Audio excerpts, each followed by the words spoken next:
क्या है international deep state का कांग्रेस कनेक्शन? कौन हैं वो लोग जो भारत की इमेज खराब करना चाहते हैं? और क्या राहुल गांधी भारत में इन विदेशी ताकतों का नैरेटिव सेट करते हैं? आपने मणिपुर के लोगों को I myself had Pegasus on my phone.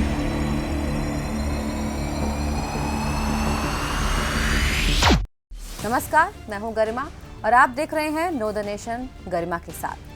हाल ही में OCCRP और इसकी अमेरिकी सरकार से संबंधों को लेकर कई खुलासे हुए हैं और यकीन मानिए ये मुद्दा जितना सतह पर दिखता है उससे कहीं ज्यादा गहरा है।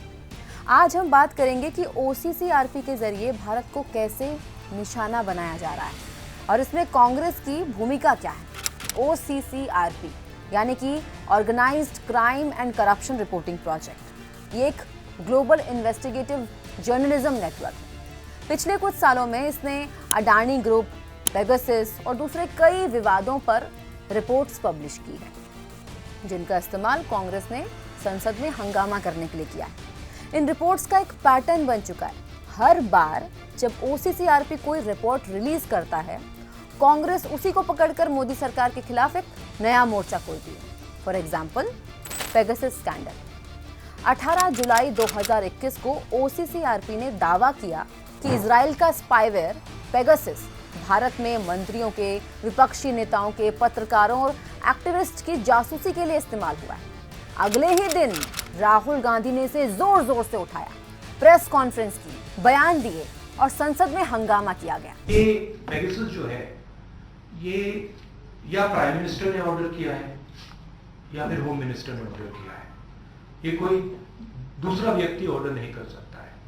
लेकिन 26 अगस्त 2022 को भारतीय सुप्रीम कोर्ट ने यह साफ कर दिया कि इन दावों का कोई सबूत नहीं। तो सवाल उठता है, राहुल गांधी और कांग्रेस ने विदाउट एनी फैक्ट चेक इस नैरेटिव को क्यों बढ़ाया?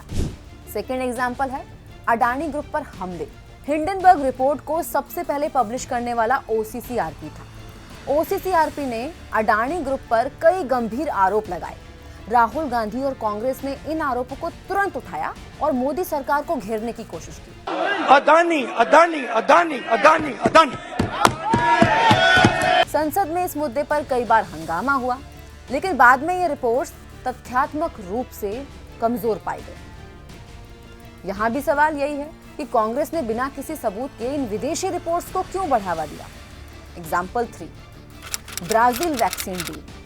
1 जुलाई 2021 को OCCRP ने रिपोर्ट किया कि ब्राजील ने भारत से $324 मिलियन की कोविड वैक्सीन डील को रद्द कर दिया है। इससे ठीक अगले दिन कांग्रेस ने इसे मुद्दा बनाकर भारत सरकार पर हमला बोल दिया। मैं ब्राजील की बात करूंगी क्योंकि भारत बायोटेक और ICMR के द्वारा निर्मित कोवैक्सीन एक बहुत बड़े संदेह के घेरे में, एक बहुत बड़े भ्रष्टाचार के कांड में, उस घेरे में ब्राजील में देखी जा रही है। कहीं ना कहीं ये आक्षेप पब्लिक फंड्स पर भारत सरकार तक आकर रुकते हैं। लेकिन ये खबर पहले से ही बेबुनियाद साबित हो चुकी थी। सवाल ये है कि OCCRP की रिपोर्ट्स पर कांग्रेस इतना भरोसा क्यों करती है? क्योंकि जो वैक्सीन वाली रिपोर्ट है, ये जून की रिपोर्ट है, लेकिन जब 1 जुलाई को OCCRP ने इस पे आर्टिकल लिखा, अगले ही दिन राहुल गांधी इस पे बात करते हैं। अब आ जाते हैं कि OCCRP और इसकी फंडिंग पर। हाल ही में एक फ्रेंच न्यूज़पेपर है मीडियापार्ट, उसकी एक रिपोर्ट सामने आई जिसमें यह दावा किया गया कि OCCRP के अमेरिकी सरकार से गहरे कनेक्शन है। उन्हें US डीप स्टेट और USAID द्वारा फंडिंग मिलती है। असल में OCCRP को open society foundation, Rockefeller brother foundation और फोर्ड फाउंडेशन जैसी संस्थाओं से फंडिंग मिलती है, जिसमें सबसे ज्यादा फंडिंग, मतलब 50% से भी ज्यादा फंडिंग जो है वो जॉर्ज सोरोस की ओपन सोसाइटी फाउंडेशन करती है। मीडिया रिपोर्ट्स बताती हैं कि OCCRP को USAID और अमेरिकी डीप स्टेट से भी सपोर्ट मिलता है। ये वही USAID है जिसकी एडमिनिस्ट्रेटर समंथा पावर ने OCCRP को अमेरिकी सरकार का पार्टनर बताया। इसके अलावा OCCRP के कई लोग चाइना के पेरोल पर भी काम कर रहे हैं और कुछ एक्टिविस्ट के करियर को भी शेप कर रहे हैं। जाहिर तौर पर अब अगर OCCRP डीप स्टेट से फंडिंग ले रहा है तो उनका एजेंडा तो चलाएगा ही। अब बात करते हैं, क्या है सोरस का एंटी इंडिया एजेंडा? भारत दुनिया की सबसे तेजी से बढ़ती इकोनॉमी है वर्ल्ड्स लार्जेस्ट पॉपुलेशन के साथ सबसे बड़ी परचेजिंग पावर वाली मार्केट भी है। यूएस चाइना रिफ्ट के बाद भारत एशिया में अमेरिका की मजबूरी भी है। तो अमेरिका भारत को कंट्रोल में रखना चाहता है और यही एजेंडा चलाती है ओपन सोसाइटी और फोर्ड फाउंडेशन जैसी संस्थाएं।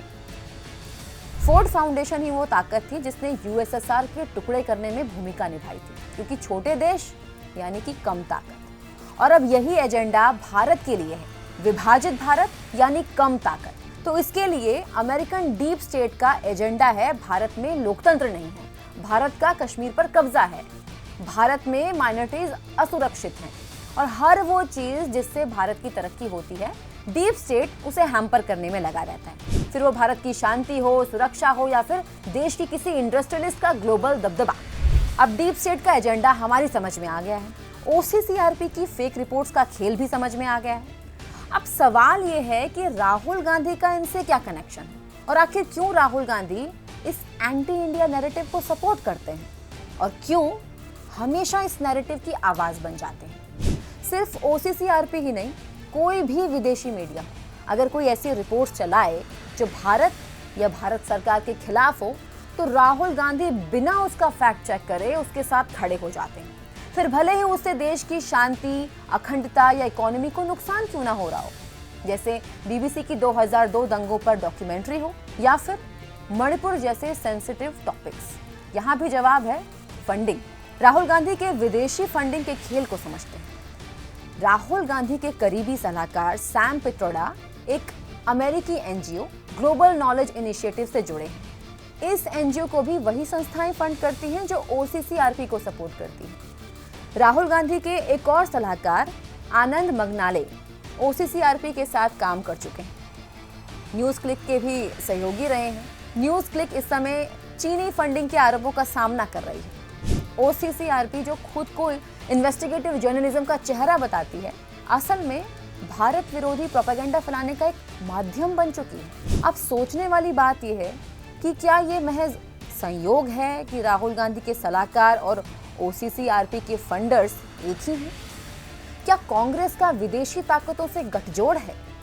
जब भी OCCRP भारत के खिलाफ कोई रिपोर्ट लाता है, कांग्रेस पार्टी उसे तुरंत अपने प्लेटफॉर्म पर प्रमोट करती है। राहुल गांधी, जयराम रमेश और कांग्रेस के अन्य नेता इन रिपोर्ट्स को अपने एजेंडे के लिए इस्तेमाल करते हैं। तो सवाल ये है कि क्या राहुल गांधी विदेशी ताकतों के इशारे पर काम कर रहे हैं?